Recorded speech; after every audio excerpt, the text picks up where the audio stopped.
ഇന്ത്യയുടെ തലസ്ഥാന നഗരിയായ ഡൽഹിയിലെ ഒരു പ്രധാന ആകർഷണമാണ് ലോട്ടസ് ടെമ്പിൾ എന്ന ബഹായി ക്ഷേത്രം.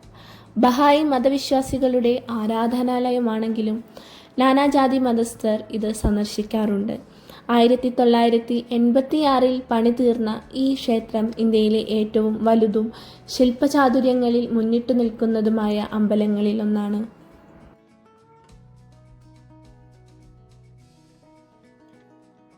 19-ാം നൂറ്റാണ്ടിൽ ഇറാനിൽ ഉത്ഭവിച്ചതും മനുഷ്യരാശിയുടെ ആത്മീയ ഐക്യത്തിന് ഊന്നൽ നൽകുന്നതുമായ ഒരു സ്വാതന്ത്ര്യ ലോകമതമാണ് ബഹായി വിശ്വാസം പിന്തുടരുന്നത്.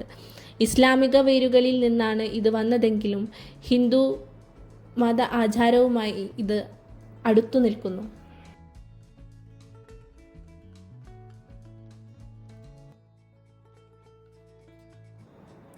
ഇന്ത്യയിൽ ബഹായിമാർ എല്ലാത്തര പശ്ചാത്തലങ്ങളിൽ നിന്നുമുള്ളവരാണ്.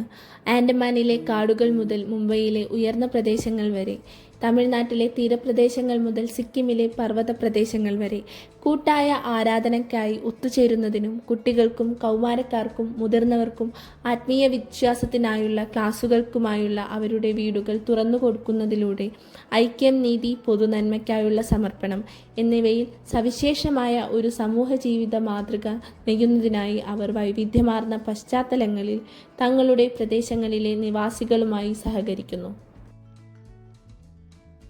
നീതിയിലും ഏകത്വത്തിലും അധിഷ്ഠിതമായ ഒരു ലോകം കെട്ടിപ്പടുക്കുന്നതിന് ആവശ്യമായ ആത്മീയ ഉൾക്കാഴ്ചകളും ശാസ്ത്രീയ വീക്ഷണവും രാജ്യത്തിലെ ജനങ്ങളെ സജ്ജമാക്കുന്ന ശേഷി വികസനത്തിൻ്റെ പഠനത്തിൻ്റെയും പ്രക്രിയകളിൽ ഇന്ത്യയിലെ ബഹായി സമൂഹം ആഴത്തിൽ പ്രതിജ്ഞാബദ്ധമാണ്.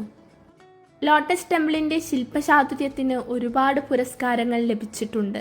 താമരപ്പൂവിൻ്റെ ആകൃതിയിലുള്ള ഈ അമ്പലത്തിന് 9 വശങ്ങളാണുള്ളത്. വെണ്ണക്കല്ലിൽ പൊതിയപ്പെട്ട ഈ ഒരു അമ്പലത്തിന് 27 ദളങ്ങൾ ചേർന്നാണ് ഇത് നിൽക്കുന്നത്. ഇതിൻ്റെ ശില്പി ഇപ്പോൾ കാനഡയിൽ താമസിച്ചു പോകുന്ന ഫാരിബോസ് സഹബ എന്ന ഇറാൻകാരനാണ്.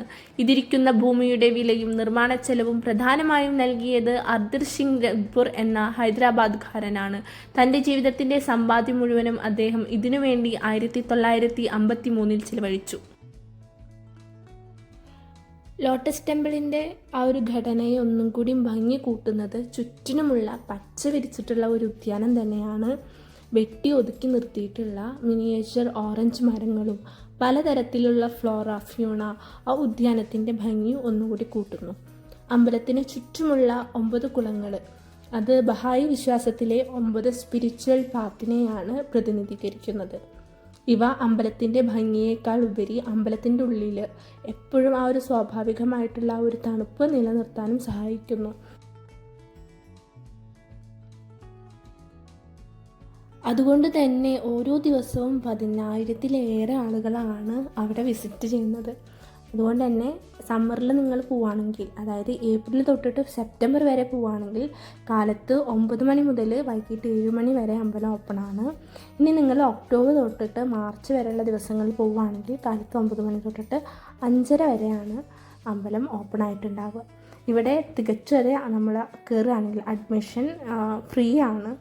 അതുകൊണ്ട് തന്നെ ഉള്ളിൽ കയറുമ്പോൾ അമ്പലത്തിൻ്റെ ഉള്ളിൽ ഫോട്ടോഗ്രാഫി അലൗഡ് അല്ല.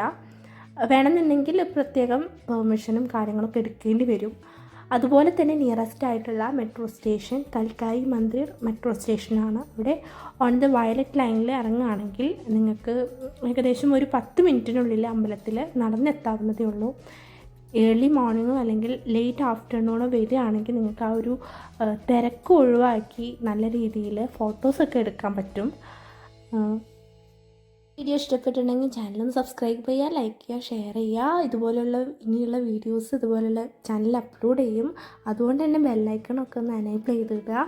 നിങ്ങളുടെ സപ്പോർട്ടാണ് ഇനി അടുത്ത വീഡിയോ ഇടാനുള്ള എൻ്റെ പ്രചോദനം. അപ്പോൾ അത്രയേ ഉള്ളൂ. നന്ദി, നമസ്കാരം, tata, bye bye, see U.